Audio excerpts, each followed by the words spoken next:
Hi hello welcome back my mini blog. ಇವತ್ತು ವಿಶೇಷ ವ್ರತಾಚರಣೆದ ಬಗ್ಗೆ ತಿಳಿಸೋಣ ಅಂತ ಅಂದ್ಕೊಂಡಿದ್ದೀನಿ. ಏನಪ್ಪ ಅಂತಂದರೆ, ಸಾಮಾನ್ಯವಾಗಿ ಈ ಆಚರಣೆಯು ಬೆಂಗಳೂರು, ಕೋಲಾರ, ಚಿಕ್ಕಬಳ್ಳಾಪುರ, ಮುಳಬಾಗಿಲು ಈ ರೀತಿಯಾಗಿ ಕೆಲವೊಂದು ಕಡೆ ಆಚರಣೆಗಳನ್ನು ಮಾಡ್ತಾರೆ. ದೀಪಾವಳಿ ಅಮಾವಾಸ್ಯೆ ದಿನದಂದು ಮಾಡುವ ನೋಮು ಆಚರಣೆ. ಈಗ ಮೊದಲಿಗೆ ನೋಮು ಅಂತಂದರೆ ಏನು ಅಂತೇಳಿ ತಿಳ್ಕೊಳ್ಳೋಣ ಬನ್ನಿ. ಮೊದಲಿಗೆ 2 ಮರ ಅಂತ ತೊಗೋಬೇಕು. ಅದು ಹೊಸದು 2 ತೊಗೋಬೇಕು, ಸಿಂಗಲ್ ಇಡಬಾರ್ದು. 2 ಮರ ತೊಗೊಂಡು ಅದಕ್ಕೆ ಗಂಧ ಹಚ್ಕೊಂಡು ಹಾಗೆ ಅರ್ಶಿನ ಕುಂಕುಮ ಇಟ್ಕೊಂಡು ಇದಕ್ಕೆ ಬಾಳೆ ಎಲೆನ ಇಟ್ಕೋಬೇಕು. ಬಾಳೆ ಎಲೆ ತುಂಬ ಒಳ್ಳೆಯದು. ಇದಕ್ಕೆ ಒಂದೊಂದಾಗಿ ಜೋಡಿಸ್ಕೊಳ್ಳೋಣ ಏನೇನು ಅಂತೇಳಿ. ಮೊದಲೀಗ ಬಾಳೆ ಎಲೆ ಇಟ್ಕೊಂಡೆ, ಅದಕ್ಕೆ ಅರ್ಶಿನ ಕುಂಕುಮ ಕೂಡ ಇಟ್ಕೊತಾ ಇದ್ದೀನಿ. ಇದು ಗಂಗೆ ಚಿಕ್ಕ ಚಿಕ್ಕ ಪ್ಯಾಕೆಟ್ ಇರುತ್ತೆ, ಅಷ್ಟಿಟ್ಟರೆ ಸಾಕು. ಇದ್ರ ಜೊತೆಗೆ ಇದು ಗಂಗೆ ಅಂಗಡಿ ಸಿಗುತ್ತೆ. ಇದು ಗೋರಿ ಸಾಮಾನು ಅಂತ ಹೇಳಿದ್ರೆ ಗಂಗೆ ಅಂಗಡಿಲಿ ಕೊಡ್ತಾರೆ. ಸೊ ಇದೊಂದು ಇಟ್ಕೊಳ್ಳೋಣ. ಹಾಗೆ ಇದ್ರ ಜೊತೆಗೆ 2 ಅರ್ಶಿನದ ಕೊಂಬು. ಕೆಲವರು 5 ಇಡ್ತಾರೆ, 9 ಇಡ್ತಾರೆ. ನಾನು ಇಲ್ಲಿ 2 ಇಟ್ಕೊಂಡಿದ್ದೀನಿ. ಹಾಗೆ ಕಡ್ಡಿ ಕರ್ಪೂರ ಕೂಡ ಮುಖ್ಯವಾಗಿ ತೊಗೊಂಡೋಗ್ಬೇಕು. ಸೊ ಇದನ್ನು ಕೂಡ ಇಟ್ಕೊತಾ ಇದ್ದೀನಿ. ಇದ್ರ ಜೊತೆಗೆ ಹಳೆ ದಾರ ಇರುತ್ತಲ್ಲ, ಅಂದರೆ ಹೋದ ವರ್ಷ ಮಾಡಿರ್ತೀರಲ್ಲ, ಆ ಹಳೆ ದಾರನ ಕೂಡ ಇಟ್ಕೋಬೇಕು. ಈ ಹಳೆ ದಾರನ ಫಸ್ಟ್ ಸ್ಟಾರ್ಟಿಂಗಲ್ಲಿ ಮಾಡ್ತಿರಲ್ಲ, ಅದನ್ನು ಹಳೆ ದಾರ ಅಂತ ಹೇಳ್ತಾರೆ. ಸೊ ಇದನ್ನು ಅಲ್ಲಿ ದೇವಸ್ಥಾನದಲ್ಲಿ ತೊಗೊತಾರೆ. ಸೊ ಹಾಗಾಗಿ ಇದು ಹಳೆ ದಾರ ಕೂಡ ಇಟ್ಕೋಬೇಕು. ಹಾಗೆ ಇದು ಕೊಳವೆ ಅಂತಾರೆ. ಕೊಳವೆದು ಪಂಚಲೋಕದ್ದಾಗಲಿ ಇಲ್ಲಾಂದರೆ ಬೆಳ್ಳಿದು ಚಿನ್ನದಾಗಲಿ ಕೂಡ ಹಾಕ್ಕೊತಾರೆ. ಸೊ ಈಗ ಕೊಳವೆಗಳನ್ನ ಹಳೆ ದಾರದ ಹೊಸ ದಾರಕ್ಕೆ ಹಾಕ್ಕೊಂಡು ಹೊಸ ದಾರ ಕೂಡ ಎತ್ತಿಟ್ಕೋಬೇಕು. ಸೊ ಹಾಗಾಗಿ ಈ ದಾರ ನಿಮ್ಮ ಮನೇಲಿ ಎಷ್ಟು ಜನ ಇರ್ತಾರೋ ಅಷ್ಟು ಜನಕ್ಕೆ ತೊಗೋಬೇಕು. ಹಾಗೆ ಮನೆ ದೇವ್ರಿಗೆ ಅಂತ ಒಂದೇಳಿ ಎಕ್ಸ್ಟ್ರಾ ಇವಾಗ ಫಾರ್ ಎಕ್ಸಾಂಪಲ್ ನೀವು 4 ಜನ ಇರ್ತೀರ, ನೀವು 5 ದಾರ ತೊಗೋಬೇಕು. 5 ದಾರದಲ್ಲಿ ಒಂದು ಮನೆ ದೇವ್ರಿಗೆ ಅಂತೇಳಿ ಇಡಬೇಕು. ಹಾಗೆ ಇದ್ರ ಜೊತೆಗೆ ಎಲೆ ಅಡಿಕೆ 5, 9 ಆ ಥರ ಕೂಡ ಇಟ್ಕೋಬೋದು. ಇದಕ್ಕೆ ಹಳೆ ಅಡಿಕೆ ಅಂದರೆ ಬಟ್ಲ ಅಡಿಕೆನೇ ಇಡಬೇಕು. ಬಟ್ಲ ಅಡಿಕೆ ಹಳೆ ಅಡಿಕೆ ಅಂತ ಹೇಳ್ತಾರೆ. 5 ತೊಗೋಬೋದು, ಇಲ್ಲಾಂದ್ರೆ 9 ಇಡ್ಬೋದು. ನಾನು ಇಲ್ಲಿ 5 ಅಡಿಕೆ ತೊಗೊಂಡಿದ್ದೀನಿ. ಹಾಗೆ ಅದ್ರ ಜೊತೆಗೆ ಹೊಸ ಅಡಿಕೆ ಅಂದರೆ ಫುಲ್ ಈ ಥರ ಕಾಯಿ ಥರ ಬರುತ್ತಲ್ಲ, ಹೊಸ ಕಾಯಿ ಅದೊಂದು 2 ಇಡಬೇಕು. ಇದು ಮುಖ್ಯವಾದದ್ದು. ಇದ್ರ ಜೊತೆಗೆ ಒಂದು ತೆಂಗಿನಕಾಯಿ ಜೊತೆಗೆ 3 ಥರ 5 ಥರ ಹಣ್ಣುಗಳು ಕೂಡ ಇಡ್ಬೋದು. ದಾಳಿಂಬೆ, ಮೂಸಂಬಿ, ಆ್ಯಪಲ್ಲು ಈ ಥರ ಕೂಡ ಇಡ್ಬೋದು. ನಾನಿಲ್ಲಿ ತೆಂಗಿನಕಾಯಿ ಮಾತ್ರ ಇಟ್ಕೊತಾ ಇದ್ದೀನಿ. ಹಾಗೆ ಒಂದು ಬಾಳೆಹಣ್ಣು ಚಿಪ್ಪು ಇಟ್ಕೊತಾ ಇದ್ದೀನಿ.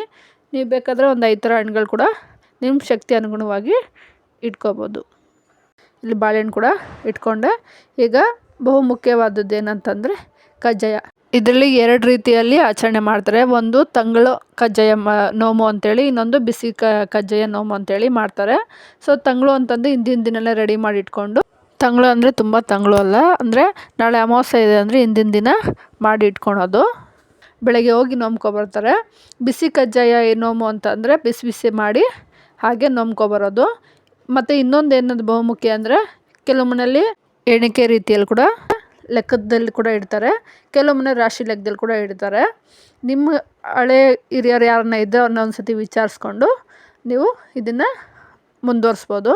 ನಾನಿಲ್ಲಿ ರಾಶಿ ಲೆಕ್ಕದಲ್ಲಿ ತೊಗೊತೀನಿ. ಅಂದರೆ ರಾಶಿ ಲೆಕ್ಕ ಅಂತಂದರೆ ನೋಡಿ, ಈ ಥರ 3 ಸತಿ ಈ ಥರ ರಾಶಿ ಲೆಕ್ಕ 2 ಕೈಯಿಂದ ಇದು ಮಾಡಿ ಇಡುವಂಥದ್ದು. ನಮ್ಮನೇಲಿ ಈ ಥರ ಪದ್ಧತಿ ಇದೆ. ಅಂದರೆ ನಮ್ಮ ಅತ್ತೆ ಮನೆ ಹಾಗೆ ನಮ್ಮ ತಾಯಿ ಮನೇಲಿ ಕೂಡ ಇದೇ ರೀತಿ ಮಾಡ್ತಾರೆ. ನೀವು ಕೂಡ ನಿಮ್ಮ ಹಿರಿಯರು ಯಾರನ್ನ ಇದ್ದರೆ ಅವ್ರನ್ನ ಒಂದು ಸತಿ ವಿಚಾರಿಸ್ಕೊಂಡು ನೀವು ಆ ಥರ ಕಂಟಿನ್ಯೂ ಮಾಡ್ಕೋಬೋದು. ಹಾಗೆ ಯಾರೆಲ್ಲ ಹೊಸ್ದಾಗಿ ಹಬ್ಬ ಇದ್ದರೂ ಕೂಡ ಮಾಡೋದು ಗೊತ್ತಿಲ್ಲ ಅಂತಂದರೆ ಒಂದು ಸತಿ ಪ್ರೊಸೆಸ್ಸ ಫಾಲೋ ಮಾಡಿ, ನಿಮಗೆ ಕೂಡ ಯೂಸ್ಫುಲ್ ಆಗುತ್ತೆ. ಬಾಳೆಹಣ್ಣು ಅಂತಲ್ಲ, ಬೇಕಾದರೆ ನೀವು 5 ಥರ ಹಣ್ಣುಗಳು ಕೂಡ ಇಟ್ಕೋಬೋದು, ಇಲ್ಲ 2 ಬಾಳೆಹಣ್ಣು ಕೂಡ ಇಟ್ಕೋಬೋದು. ಇಲ್ಲಿ ಒಂದು ಚಿಕ್ಕ ಬಾಳೆಹಣ್ಣು ಇಟ್ಕೊಂಡಿದ್ದೀನಿ. ಹಾಗೆ ಹೂವು ಮುಖ್ಯವಾದದ್ದು. ಬಿಡಿ ಹೂವು ಕೂಡ ಇಟ್ಕೋಬೋದು. ಹಾಗೆ ಈ ಥರ ಮೊಳದ ಲೆಕ್ಕದಲ್ಲಿ ಕೂಡ ಇಟ್ಕೋಬೋದು. ಹಾಗೆ ದಕ್ಷಿಣೆ 11 ರೂಪಾಯಿ ಕೂಡ ಇಡ್ಬೋದು, ಇಲ್ಲ 101 ರೂಪಾಯಿ ಕೂಡ ಇಡ್ಬೋದು. ಇದು ಕೂಡ ಮುಖ್ಯವಾದದ್ದು. ಹಾಗೆ ಇದೆಲ್ಲ ಇಷ್ಟು ಮೈನ್ ಜೋಡಣೆ ಮಾಡಿಕೊಂಡ್ರೆ ಸಾಕು. ಇಷ್ಟು ಪ್ರೋಸೆಸ್ ಆದಮೇಲೆ ನೆಕ್ಸ್ಟು ಇನ್ನೊಂದು ಬಾಳೆ ಎಲೆ ತೊಗೊಂಡು ಇದಕ್ಕೆ ಆಪೋಸಿಟ್ಟಾಗಿ ಕ್ಲೋಸ್ ಮಾಡ್ಕೋಬೇಕು. ಕ್ಲೋಸ್ ಮಾಡಿಕೊಂಡು ನೆಕ್ಸ್ಟು ಇದಕ್ಕೆ ಅರ್ಶಿನ ಕುಂಕುಮ ಹಾಗೆ ಅಕ್ಷತೆ ಹಾಕಿ ಇಟ್ಕೊಂಡು, ನೆಕ್ಸ್ಟು ಇನ್ನೊಂದು ಮೊರ ಇರುತ್ತೆ, ಆ ಮೊರನ ಆಪೋಸಿಟ್ಟಾಗಿ ಕ್ಲೋಸ್ ಮಾಡಬೇಕು. ಹಾಗೆ ಇದನ್ನು ರೆಡಿ ಆದಮೇಲೆ ಹಾಗೆ ಮನೆಯಲ್ಲಿ ಏನು ರೆಡಿ ಮಾಡ್ಕೊಂಡಿರ್ತಾರೆ ಮನೆ ದೇವರಿಗೆ ಪೂಜೆ ಮಾಡಿ, ಮನೇಲಿ ಪೂಜೆ ಎಲ್ಲ ಸಲ್ಲಿಸಿ, ನೆಕ್ಸ್ಟು ಇದೆಲ್ಲ ಆದಮೇಲೆ ನಿಮ್ಮ ಮನೆ ಹತ್ರ ಎಲ್ಲಾದರೂ ಕೆಲವೊಂದು ದೇವಸ್ಥಾನಗಳಲ್ಲಿ ಈ ಆಚರಣೆಗಳು ಮಾಡ್ತಾ ಇರ್ತಾರೆ. ನಿಮ್ಮ ಮನೆ ಹತ್ರ ಇರೋ ದೇವಸ್ಥಾನಗಳಿಗೆ ಹೋಗಿ, ಇಲ್ಲಾಂದರೆ ನಿಮ್ಮ ಮನೆ ದೇವರಿಗೆ ಹತ್ರ ನಿಮ್ಮ ಪದ್ಧತಿಗಳಿದ್ದರೆ ಅಲ್ಲಿ ಹೋಗಿ ಇದನ್ನು ನೋಮ್ಕೊಬರೋದು. ಫಸ್ಟು ಅಲ್ಲಿ ಹಳೆ ದಾರ ಮತ್ತು ಮರದಲ್ಲಿ ಪೂಜೆ ಇದಿಟ್ಟಿರ್ತೀವಲ್ಲ ಅದನ್ನೆಲ್ಲನೂ ಅಲ್ಲಿ ಕೊಡಬೇಕು. ಕಡ್ಡಿ ಕರ್ಪೂರ ಮತ್ತು ಎಲೆ ಅಡಿಕೆ ಹಾಗೆ ಬಾಳೆಹಣ್ಣು ಅದೆಲ್ಲ ಇಟ್ಟಿರ್ತೀರ, ಅದನ್ನೆಲ್ಲ ತೊಗೊಂಡು ಅವರು ಉಳಿದಿರೋದು ವಾಪಸ್ ಕೊಡ್ತಾರೆ. ಸೊ ಅದನ್ನೆಲ್ಲ ಕೊಟ್ಟು ದಾರನ ದೇವ್ರ ಮುಂದೆ ಕೊಟ್ಟರೆ ದೇವ್ರ ಮುಂದೆ ಇಟ್ಟು ಪೂಜೆ ಮಾಡಿಕೊಡ್ತಾರೆ. ಸೊ ಹಾಗೆ ಅಲ್ಲಿ ಅರ್ಚನೆ ಕೂಡ ಮಾಡಿಸ್ಕೋಬೋದು ನಮ್ಮ ಹೆಸರಲ್ಲಿ. ಕೆಲವೊಂದು ದೇವಸ್ಥಾನಗಳಲ್ಲಿ ಆಚರಣೆ ಮಾಡ್ತಾರೆ, ಆ ದೇವಸ್ಥಾನಗಳಲ್ಲಿ ಕೊಟ್ಟು ನಂಬ್ಕೊಬರ್ಬೋದು. ದೇವ್ರ ಕಥೆ ಹೇಳ್ತಾ ಇರ್ತಾರೆ, ಅದು ಕೇಳೋದ್ರಿಂದ ಈ ದಿನ ಕೇಳೋದ್ರಿಂದ ತುಂಬ ಒಳ್ಳೆಯದು. ಹಾಗೆ ಕೆಲವೊಂದು ದೇವಸ್ಥಾನ ಹತ್ರ ಇಲ್ಲ ಅಂತಂದರೆ ಕೆಲವು ಮನೆಗಳಲ್ಲಿ ಗೌರಿ ಪೂಜೆ ಅಂತ ಮಾಡ್ತಿರ್ತಾರೆ, ಅಲ್ಲಿ ಕೂಡ ಹೋಗಿ ನಾವು ಕೊಟ್ಟು ಪೂಜೆ ಮಾಡಿಸ್ಕೊಬೋದು. ಹಾಗೆ ಕೆಲವು ಮನೆಗಳಲ್ಲಿ ಮಾಡೋ ಪದ್ಧತಿಗಳಿರ್ತವೆ, ಮನೆಯಲ್ಲೇ ಕೂಡ ಮಾಡ್ಬೋದು.